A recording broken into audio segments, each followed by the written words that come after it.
Hello friends, स्वागत है आप सभी का आपके अपने यूट्यूब चैनल घेर अकेडमी में। दोस्तों, आज के इस वीडियो में हम लोग देखने वाले हैं जीके जीएस का टॉप 50 ऐसे प्रश्नों के बारे में जो आपके आने वाले आगामी सभी परीक्षाओं के लिए काफ़ी हेल्पफुल होंगे। तो दोस्तों, आप लोग इस वीडियो को शुरू से अंत तक एक बार जरूर देखिएगा। तो चलिए दोस्तों, शुरू करते हैं। प्रश्न नंबर पहला में लिखा गया है, भारत की उत्तरी सीमा पर कौन सा पर्वत स्थित है। आप सभी को बताना है भारत की उत्तरी सीमा पर कौन सा पर्वत स्थित है। तो आप लोग याद रखिएगा, उत्तरी सीमा पर हिमालय पर्वत स्थित है। हिमालय पर्वत भारत के उत्तरी भाग में फैली है। भारत, नेपाल, भूटान और चीन के बीच एक प्राकृतिक सीमा बनाती है। प्रश्न नंबर पहला का सही उत्तर ऑप्शन नंबर बी होगा। दोस्तों, अगर आप लोग किसी भी प्रश्न का सही उत्तर जानते होंगे तो कमेंट बॉक्स में बताइएगा। प्रश्न नंबर 2 में लिखा गया है, भारत में सबसे ऊंची पर्वत चोटी कौन सी है। आप सभी को बताना है भारत में सबसे ऊंची पर्वत चोटी कौन सी है, उसका नाम क्या है। भारत में सबसे ऊंची पर्वत चोटी का नाम गॉडविन ऑस्टिन है। गॉडविन ऑस्टिन को K2 के नाम से भी जाना जाता है। इसकी ऊंचाई की बात करें तो इसकी कुल ऊंचाई 8611 मीटर है। यानी कि प्रश्न नंबर 2 का सही उत्तर ऑप्शन नंबर डी होगा। आप लोग याद रखिएगा। जोजिला दर्रा किस राज्य में स्थित है। जोजिला दर्रा किस राज्य में स्थित है, आप सभी को बताना है। जोजिला दर्रा जम्मू कश्मीर राज्य में स्थित है। प्रश्न नंबर 3 का सही उत्तर ऑप्शन नंबर ए होगा। निम्नलिखित में से कौन सा दर्रा सिक्किम राज्य में स्थित है। इन चार ऑप्शन को देखकर आप सभी को बताना है इनमें से कौन सा दर्रा सिक्किम राज्य में स्थित है। तो आप लोग याद रखिएगा, नाथुला एवं जलेपला दर्रा सिक्किम राज्य में स्थित है। प्रश्न नंबर 4 का सही उत्तर ऑप्शन नंबर डी होगा। जम्मू से श्रीनगर का मार्ग किस दर्रे से होकर गुजरता है। जम्मू से श्रीनगर का मार्ग किस दर्रे से होकर गुजरता है, आप सभी को बताना है। जम्मू से श्रीनगर का मार्ग बनिहाल दर्रे से होकर गुजरता है। प्रश्न नंबर 5 का सही उत्तर ऑप्शन बी होगा। अगला प्रश्न देखिए, हिमालय पार की नदियाँ कौन कौन सी है। आप सभी को बताना है हिमालय पार की नदियाँ कौन कौन सी हैं। हिमालय पार की नदियाँ ब्रह्मपुत्र, सिंधु और सतलज, ये तीनों नदी हिमालय पार की है। प्रश्न नंबर 6 का सही उत्तर ऑप्शन नंबर ए होगा। अगला प्रश्न देखिए, प्रश्न नंबर 7 में लिखा गया है, निम्नलिखित में से नदियों की लंबाई का सही अवरोही क्रम कौन सा है। इन चार ऑप्शन को देखकर आप सभी को बताना है नदियों की लंबाई का सही अवरोही क्रम कौन सा है। नदियों की लंबाई का सही अवरोही क्रम ब्रह्मपुत्र, गंगा नदी, गोदावरी नदी और नर्मदा नदी है। ब्रह्मपुत्र नदी की कुल लंबाई 2900 किलोमीटर है, आप लोग याद रखिए। गंगा नदी की कुल लंबाई 2525 किलोमीटर है। गोदावरी नदी की बात करें तो इसकी कुल लंबाई 1465 किलोमीटर है। नर्मदा नदी की कुल लंबाई 1312 किलोमीटर है। आप लोग याद रखिएगा, प्रश्न नंबर 7 का सही उत्तर ऑप्शन नंबर सी होगा। गंगा नदी को बांग्लादेश में किस नाम से जाना जाता है। गंगा नदी को बांग्लादेश में पद्मा के नाम से जाना जाता है। प्रश्न नंबर 8 का सही उत्तर ऑप्शन नंबर सी होगा। अगला प्रश्न में लिखा गया है, गंगा एवं ब्रह्मपुत्र की संयुक्त जलधारा को किस नाम से जानी जाती है। गंगा एवं ब्रह्मपुत्र की संयुक्त जलधारा को किस नाम से जानी जाती है, आप सभी को बताना है। गंगा एवं ब्रह्मपुत्र की संयुक्त जलधारा को मेघना के नाम से जानी जाती है। प्रश्न नंबर 9 का सही उत्तर ऑप्शन नंबर बी होगा। निम्नलिखित में से कौन सी नदी सीधे गंगा में आकर मिलती है। इन चार ऑप्शन को देखकर आप सभी को बताना है इनमें से कौन सी नदी सीधे गंगा में आकर मिलती है। सोन नदी गंगा नदी में सीधे आकर मिलती है। प्रश्न नंबर 10 का सही उत्तर ऑप्शन नंबर बी होगा, आप लोग याद रखिएगा। सुंदरबन का डेल्टा कौन सी नदी बनाती है? काफ़ी इंपॉर्टेंट प्रश्न है, आप लोग ध्यान दीजिए। सुंदरबन का डेल्टा कौन सी नदी बनाती है, आप सभी को बताना है। सुंदरबन का डेल्टा गंगा नदी और ब्रह्मपुत्र नदी दोनों मिलकर बनाती है। प्रश्न नंबर 11 का सही उत्तर ऑप्शन नंबर डी होगा। प्रश्न नंबर 12 में लिखा गया है, राष्ट्रीय वन नीति के अनुसार पर्यावरण की दृष्टि से देश के कम से कम कितने प्रतिशत क्षेत्रों पर वनों का आवरण आवश्यक है? आप सभी को बताना है दोस्तों, राष्ट्रीय वन नीति के अनुसार पर्यावरण की दृष्टि से देश के कम से कम कितने प्रतिशत क्षेत्रों पर वनों का आवरण जरूरी है? तो आप लोग याद रखिएगा 33%। राष्ट्रीय वन नीति के अनुसार पर्यावरण की दृष्टि से देश के कम से कम 33% क्षेत्रों पर वनों का आवरण जरूरी है। प्रश्न नंबर 12 का सही उत्तर ऑप्शन नंबर सी होगा। केंद्र सरकार द्वारा नई वन नीति की घोषणा किस वर्ष की गई?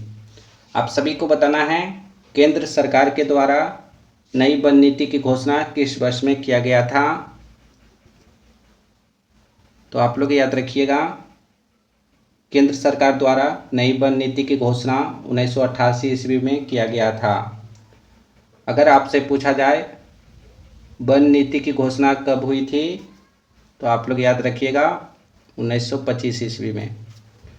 नई वन नीति की घोषणा 1988 ईस्वी को। प्रश्न नंबर 13 का सही उत्तर ऑप्शन नंबर बी होगा। भारतीय वन सर्वेक्षण विभाग का मुख्यालय कहाँ स्थित है? आप सभी को बताना है, भारतीय वन सर्वेक्षण विभाग का मुख्यालय कहाँ पर स्थित है? भारतीय वन सर्वेक्षण विभाग का मुख्यालय देहरादून में स्थित है। प्रश्न नंबर 14 का सही उत्तर ऑप्शन बी होगा। राष्ट्रीय पर्यावरण शोध संस्था कहाँ स्थित है? आप सभी को बताना है दोस्तों, राष्ट्रीय पर्यावरण शोध संस्था कहाँ पर स्थित है? तो आप लोग याद रखिएगा नागपुर में। राष्ट्रीय पर्यावरण शोध संस्थान नागपुर में स्थित है। प्रश्न नंबर 15 का सही उत्तर ऑप्शन बी होगा। भारत में वृक्षारोपण उत्सव जिसे वन महोत्सव के नाम से जाना जाता है, इसके जन्मदाता कौन हैं? ये सभी प्रश्न काफ़ी इम्पोर्टेंट है, आप लोग ध्यान से देखिए। भारत में वृक्षारोपण उत्सव जिसे वन महोत्सव के नाम से जाना जाता है, इसके जन्मदाता के.एम. मुंशी जी हैं। प्रश्न नंबर 16 का सही उत्तर ऑप्शन नंबर डी होगा। भारत में वनों की ताज़ा स्थिति के संबंध में रिपोर्ट कौन जारी करता है? आप सभी को बताना है, भारत में वनों की ताज़ा स्थिति के संबंध में रिपोर्ट कौन जारी करता है? तो आप लोग याद रखिएगा, भारत में वनों की ताज़ा स्थिति के संबंध में रिपोर्ट भारतीय वन सर्वेक्षण विभाग देहरादून जारी करता है। प्रश्न नंबर 17 का सही उत्तर ऑप्शन नंबर डी होगा। देहरादून स्थित फॉरेस्ट सर्वे ऑफ इंडिया के द्वारा कितने वर्षों के अंतराल पर वन रिपोर्ट जारी किए जाते हैं? ये सभी प्रश्न काफ़ी इंपॉर्टेंट है, आप लोग ध्यान दीजिए। देहरादून स्थित फॉरेस्ट सर्वे ऑफ इंडिया के द्वारा 2 वर्षों के अंतराल पर वन रिपोर्ट जारी किए जाते हैं, आप लोग याद रखिएगा। प्रश्न नंबर 18 का सही उत्तर ऑप्शन ए होगा। देश के कुल क्षेत्रफल के कितने प्रतिशत भूभाग पर वनों का आवरण है? आप सभी को बताना है, भारत देश के कुल क्षेत्रफल के कितने प्रतिशत भूभाग पर वनों का आवरण है? तो 21.67% भूभाग पर वनों का आवरण है, यानी कि देश के कुल क्षेत्रफल के 21.67% भूभाग पर वनों का आवरण है। प्रश्न नंबर 19 का सही उत्तर ऑप्शन नंबर बी होगा। देश में सर्वाधिक वन क्षेत्र किस राज्य में है? देश में सबसे अधिक वन क्षेत्र किस राज्य में है? तो मध्य प्रदेश में। देश में सबसे अधिक वन क्षेत्र मध्य प्रदेश राज्य में है। प्रश्न नंबर 20 का सही उत्तर ऑप्शन नंबर बी होगा। भारतीय कृषि अनुसंधान परिषद के अनुसार भारत में कितने प्रकार की मिट्टियाँ पाई जाती हैं? आप सभी को बताना है। भारतीय कृषि अनुसंधान परिषद के अनुसार भारत में कितने प्रकार की मिट्टियाँ पाई जाती हैं? 8 प्रकार की। भारतीय कृषि अनुसंधान परिषद के अनुसार भारत में 8 प्रकार की मिट्टियाँ पाई जाती हैं। इन सभी में नाइट्रोजन की कमी है। प्रश्न नंबर 21 का सही उत्तर ऑप्शन नंबर डी होगा, आप लोग याद रखिएगा। क्षेत्रीय विस्तार और कृषि के महत्व की दृष्टि से भारतीय मिट्टियों के कितने प्रमुख वर्ग हैं? आप सभी को बताना है। क्षेत्रीय विस्तार और कृषि के महत्व की दृष्टि से भारतीय मिट्टियों के कितने प्रमुख वर्ग हैं? तो आप लोग याद रखिएगा, 5 प्रमुख वर्ग हैं। क्षेत्रीय विस्तार और कृषि में महत्व की दृष्टि से भारतीय मिट्टियों के 5 प्रमुख वर्ग हैं। तो कौन कौन हैं? तो आप लोग याद रखिएगा, जलोढ़ मिट्टी, काली मिट्टी, लाल मिट्टी, लेटेराइट मिट्टी और रेतीली मिट्टी। प्रश्न नंबर 22 का सही उत्तर ऑप्शन नंबर डी होगा। भारत की सर्वाधिक महत्वपूर्ण मिट्टी कौन सी है? आप सभी को बताना है, भारत की सबसे ज़्यादा महत्वपूर्ण मिट्टी कौन सी है, उसका नाम क्या है? भारत की सर्वाधिक महत्वपूर्ण मिट्टी जलोढ़ मिट्टी है, आप लोग याद रखिएगा। प्रश्न नंबर 23 का सही उत्तर ऑप्शन नंबर सी होगा। भारत के विभिन्न क्षेत्रों में विभिन्न प्रकार की मिट्टियाँ पाई जाती है, इसका प्रमुख कारण क्या है? आप सभी को बताना है, भारत के विभिन्न क्षेत्रों में विभिन्न प्रकार की मिट्टियाँ पाई जाती है, इसका प्रमुख कारण क्या है? आप सभी को बताना है। भारत के विभिन्न क्षेत्रों पर विभिन्न प्रकार की मिट्टियाँ पाई जाती है, इसका प्रमुख कारण है जलवायु संरचना एवं उच्च वाच की विविधता। प्रश्न नंबर 24 का सही उत्तर ऑप्शन नंबर डी होगा, आप लोग याद रखिएगा। भारत की प्रमुख खाद्य फसल कौन सा है? इन 4 ऑप्शन को देखकर आप सभी को बताना है, भारत की प्रमुख खाद्य फसल कौन सा है? तो आप लोग याद रखिएगा, चावल भारत की प्रमुख खाद्य फसल है। प्रश्न नंबर 25 का सही उत्तर ऑप्शन नंबर डी होगा। भारत का सबसे बड़ा चावल उत्पादक राज्य कौन है? आप सभी को बताना है, भारत का सबसे बड़ा चावल उत्पादक राज्य कौन सा है? तो पश्चिम बंगाल। भारत का सबसे बड़ा चावल उत्पादक राज्य पश्चिम बंगाल है। दूसरे नंबर पर उत्तर प्रदेश, तीसरे नंबर पर आंध्र प्रदेश। यानी कि प्रश्न नंबर 26 का सही उत्तर ऑप्शन नंबर ए होगा। अगला प्रश्न देखिए, किस क्षेत्र को भारत का चावल का कटोरा कहा जाता है? इन 4 ऑप्शन को देखकर आप सभी को बताना है, किस क्षेत्र को भारत का चावल का कटोरा कहा जाता है? तो आप लोग याद रखिएगा, कृष्णा गोदावरी डेल्टा को भारत का चावल का कटोरा कहा जाता है। प्रश्न नंबर 27 का सही उत्तर ऑप्शन नंबर डी होगा। भारत में प्राकृतिक रबड़ का सबसे अधिक उत्पादन किस राज्य में होता है? भारत में प्राकृतिक रबड़ का सबसे अधिक उत्पादन किस राज्य में होता है? आप सभी को बताना है। भारत में प्राकृतिक रबड़ का सबसे अधिक उत्पादन केरल राज्य में होता है। प्रश्न नंबर 28 का सही उत्तर ऑप्शन नंबर सी होगा। दोस्तों, अभी तक इस वीडियो में एक लाइक नहीं किए हैं तो एक लाइक कर दीजिएगा। अगला प्रश्न देखिए, प्राकृतिक रबड़ के उत्पादन में भारत का विश्व में कौन सा स्थान है? आप सभी को बताना है, प्राकृतिक रबड़ के उत्पादन में भारत का विश्व में कौन सा स्थान है? तो चौथा स्थान है, आप लोग याद रखिएगा।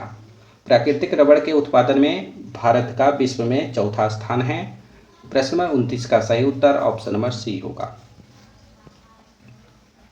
पृथ्वी के उत्तरी ध्रुव एवं दक्षिणी ध्रुव को मिलाने वाली रेखा क्या कहलाती है? इस वीडियो में सभी प्रश्न काफ़ी इम्पोर्टेंट है, आप लोग वीडियो के अंत तक बने रहिए ताकि आपका एक भी प्रश्न छूट ना पाए। पृथ्वी के उत्तरी ध्रुव एवं दक्षिणी ध्रुव को मिलाने वाली रेखा को क्या कहा जाता है?